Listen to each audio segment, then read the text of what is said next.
Topping our national lead today, contradictory statements from Idaho police are creating confusion 18 days after 4 University of Idaho students were found dead in their apartment. Hundreds came together in a moving vigil last night where families of the slain students shared memories and moments of silence.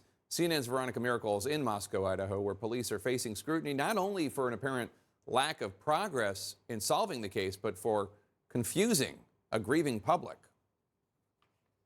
We still believe it's a targeted attack. From the beginning, police repeatedly calling the stabbing deaths of 4 University of Idaho students a targeted attack, even issuing a statement saying evidence indicates that this was a targeted attack. Somebody targeted these individuals for some reason. But last night, a new statement led to confusion about whether the police stood by that theory. The department posting, detectives do not currently know if the residents or any occupants were specifically targeted, but continue to investigate. That statement brought a flurry of headlines suggesting police were doing an about-face. But they now tell CNN their post was in response to comments made by Latah County Prosecutor Bill Thompson, who said in an interview that the home of the victims and specifically 1 or 2 of the roommates may have been targeted. That alone is what police say they are clarifying, telling CNN, "We remain consistent in our belief that this was indeed a targeted attack, but have not concluded if the target was the residents or its occupants." The police chief reaffirming that this morning. Why you believe it was targeted, or the reasons, are so crucial to the investigation that they cannot be revealed? And we are not going to reveal that. That's part of that investigation, trying to pull the pieces in that will help give us the before, the during, and the after. Police have towed all of the cars from in front of the home and confirmed they've received some lab tests back from the crime scene, though they won't say what they are. Meanwhile, the Moscow community is in mourning. As they gathered at a candlelight vigil Wednesday night, several of the victims' families spoke about their tremendous loss. The circumstances that bring us here tonight, they're terrible. The hardest part, we cannot change the outcome. And they also spoke about what comforts them during this difficult time. They shared everything. They eventually get into the same apartment together. And in the end, they died together in the same room, in the same bed. And Jake, the heavy police presence continues here in the community of Moscow and on campus. But for how much longer at the University of Idaho, that is unclear. Students get out next week for the rest of the semester, and they don't come back until mid-January. The University of Idaho tells me they're going to be revisiting their security plans as this investigation continues to unfold. Jake. All right, Veronica Miracle in Moscow, Idaho. Thank you so much. Let's bring in CNN counterterrorism analyst and former FBI senior intelligence officer Phil Mudd. Phil, we know that DNA test results are starting to come in.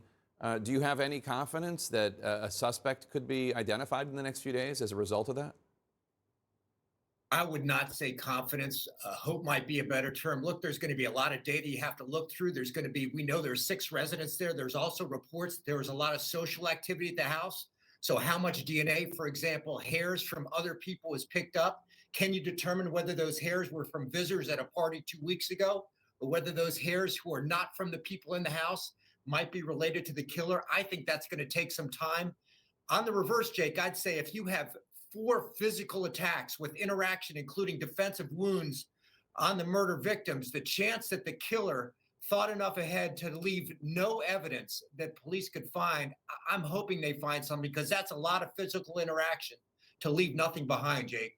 Well, that's what I'm wondering. Are you surprised that 18 days later there's been, as far as we can tell, no suspect named, no weapon found? I mean, it's almost 3 weeks. Maybe the public has been spoiled from entertainment versions of investigations, and maybe 18 days is actually not that long. But give us your take. I would say beyond surprised, very surprised, because you're not just talking about the many interviews with friends and family. You're talking about a relatively small community.